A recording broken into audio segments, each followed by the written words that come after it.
Estamos de volta para falar sobre uma doença que atinge mais de 25 milhões de pessoas em todo o planeta. O Alzheimer.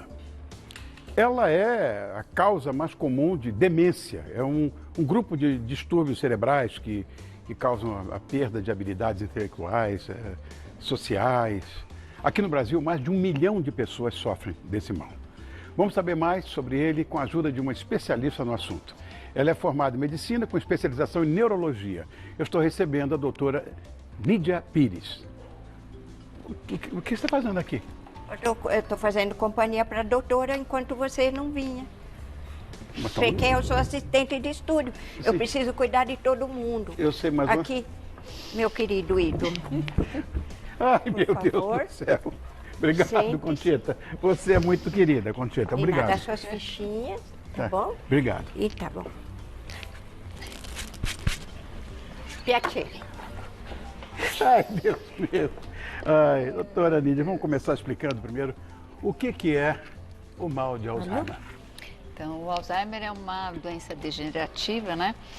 Progressiva e que leva a uma diminuição de memória, porque a gente começa a perder células do cérebro e as conexões, principalmente em hipocampo, em áreas corticais, e isso leva a uma diminuição de memória e outros problemas com a progressão da doença.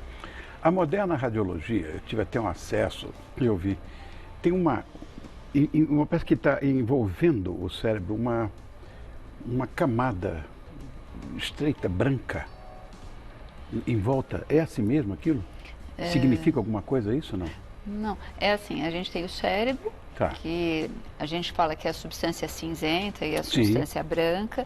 Ao redor do cérebro tem uma capinha, né, que faz a barreira hematoencefálica. Sim. E ela protege o cérebro. Na verdade, os exames de imagem são mais para descartar outra doença. Sei. Então, a gente faz alguns exames de sangue, alguns exames de imagem, mas você não diferencia um envelhecimento normal de um Alzheimer. Sim. No cérebro. Você olhando o cérebro, eu brinco com as pessoas que eu falo, quando você vê o cérebro de uma pessoa mais velha, você não sabe como é que está a memória dela. Então, não dá para diferenciar na imagem. Com o exame de imagem, Com tá. o exame de imagem. O diagnóstico de certeza absoluta é pós-morte, seria uma biópsia cerebral. Ninguém vai fazer vai fazer biópsia isso, cerebral. Mesmo porque o diagnóstico é de você conversar com a pessoa. Então, você começa a notar uma diminuição de memória, a pessoa às vezes acorda no dia seguinte, não sabe que horas são, que dia é hoje, não sabe onde ela está, começa a esquecer pequenas coisas e a doença, infelizmente, é progressiva. Por isso que é muito importante, eu ouvi você falando que existe realmente muito mais do que 1 milhão de pessoas no Brasil e a maior parte das pessoas não tem diagnóstico. Então, a gente não consegue saber quantas pessoas de verdade têm Alzheimer, porque a maioria não tem diagnóstico. As pessoas falam, ficou mais velho, está esquecido mesmo, é assim mesmo. E não é Não, assim claro que mesmo. não. É claro que deve existir uma causa para essa doença. A causa é a idade, o fator mais importante é a idade mesmo, é o envelhecimento cerebral. A gente não sabe exatamente tudo o que acontece no cérebro ainda, mas existe um envelhecimento e uma perda neuronal, uma perda das conexões dos neurônios, e é isso. Essa pesquisa que andaram fazendo nos Estados Unidos concomitantemente com a Europa, acho que com a Alemanha, de que havia uma proteína que alavancava essa doença. A proteína tal. Isso. Então, o que acontece é assim, de uma forma mais simples. Simplista, vai. Isso. A gente acha, existe uma destruição dos neurônios e da conexão do neurônio. Os neurônios, eles formam uma enorme rede. E aí todo mundo conversa com todo mundo no cérebro. Muita gente, muitos neurônios conversam com vários outros. E existe uma destruição dessa conversa. Então, eles param de se conversar às custas e às custas dessa destruição, dessa conversa, você tem um aumento da proteína tal, que você dosa, e existem vários estudos a respeito de como isso acontece. É claro que você já falou, inclusive, aí de uma sintomatologia e da dificuldade eventual de um diagnóstico, né? Mas quais são os primeiros sintomas da doença? Eu sei que parece que ela se divide em estágios, né? Essa minha curiosidade vai muito porque eu vivi esse problema pessoalmente com a minha madrasta, que ela teve Alzheimer e morreu em função disso. Minha mãe morreu muito cedo. Meu pai se casou de novo com uma maravilhosa mãe que eu tive também, a avó dos meus filhos não conheceram, minha mãe, e foi muito duro para a gente. E o idiota aqui que estudou biologia pegava, estudava tudo, e eu sei que não tem cura e tudo mais.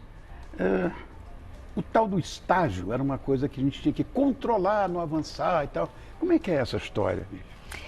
Então, é assim, antes disso, eu acho que é importante a gente definir algumas coisas. As pessoas confundem e falam assim, chega às vezes no consultório com 40 anos e fala, eu acho que eu estou com Alzheimer. É uma muito realidade. Precoce, exatamente. Para congresso isso. Aí o que acontece é assim, você esquecer que colocou o seu celular não sei aonde, você esquecer a torneira ligada, você se distrair e falar, me passa o sal, e você não lembra a palavra, não é uma perda de memória, é uma falta de atenção. Hoje as pessoas fazem 500 coisas ao mesmo tempo. As pessoas estão o tempo todo no celular, estão no restaurante comendo, aí elas estão assistindo a televisão, ainda falando com o garçom e, enfim. O que acontece é que o cérebro consegue prestar atenção em uma coisa só de cada vez. E você muda o seu foco de atenção e se for alguma coisa parecida, você não perde o fio da meada. Lógico que isso também é treino. Certo. Você pode treinar o seu cérebro para mudar rapidamente de assunto. Mas até por isso que você não pode dirigir e mandar mensagem no celular. Você perde a atenção. Quando a gente está perdendo a memória, então, diferenciando isso, é assim, o que é memória? Memória é saber de cor, saber de coração, você colocar um sentimento a respeito. Então, como que a gente faz o diagnóstico? A pessoa começa a perder realmente a capacidade de fazer coisas que ela habitualmente fazia. Então, qual o melhor exame neurológico? É você conversar com a pessoa, é você falar, e aí, tudo bem? Não pode ficar. Eu tenho uma família que foi ao meu consultório, e a filha não acreditava que ele tinha Alzheimer, porque você conversava com ele, era um estágio inicial, e você perguntava, e aí, tudo bem? Não, tudo bem, e a família, como vai? E aí você entra numa conversa superficial e a pessoa responde coisas mais simples. E aí, tudo bem? Como vai a família? A família, né? Como vai você? E aí, tudo bem? O que você comeu? O que você gostou? O que você assistiu na TV? O que você andou fazendo? Então, conversar com a pessoa para saber. O estágio inicial, a pessoa, é aquilo que eu falei, ela acorda de manhã, não sabe que dia que está. Num estágio moderado, aí você já tem uma perda de capacidade de fazer coisas bem mais simples. Então, a pessoa não consegue lavar a louça, não consegue se vestir sozinha, tomar banho. Um estágio mais grave, quando a pessoa não sai da cama. Bom, não tem cura, mas tem tratamento. Mas tem tratamento, isso. E a qualidade de vida do paciente, como é que fica nisso? Que tem medicamentos para retardar essa história, né? Isso, exatamente. Os medicamentos que a gente conhece até hoje, eles retardam a evolução. Então, você não piora tão rapidamente. É uma doença, infelizmente, progressiva, sim, mas que você consegue retardar a piora. Mas eu acho que, assim, para manter a qualidade de vida, o importante é a família estar bem. Então, isso que você falou, de você estar apoiando aquela pessoa que foi tão legal com você. Eu então... sei. Eu andei lendo na época tal da irisina, que era um hormônio que poderia ajudar. Tem fundamento isso? Olha, isso é fruto de uma...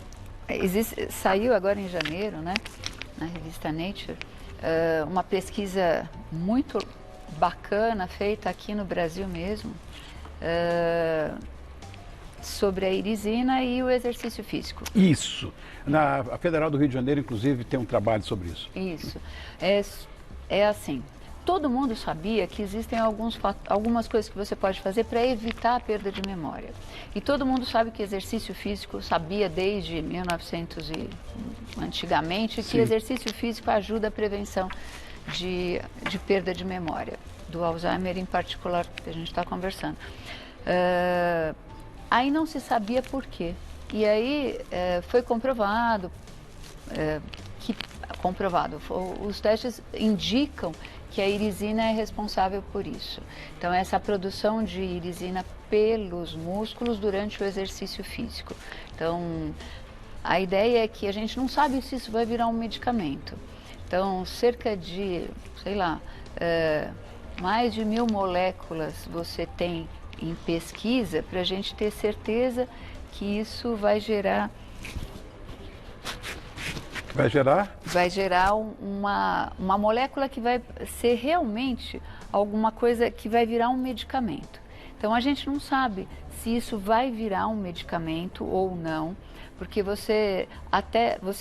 da pesquisa pré-clínica em camundongo, como já foi feito, até virar um medicamento, você tem mais de 10 anos. Então, o que a gente tem que fazer hoje é fazer exercício físico. Além do exercício físico, está sempre aprendendo coisas novas. Então, exercitando a mente. O importante é você estar aprendendo sempre coisas novas, fazendo exercício físico, uma boa alimentação. Isso ajuda na prevenção. É o que a gente pode fazer, né?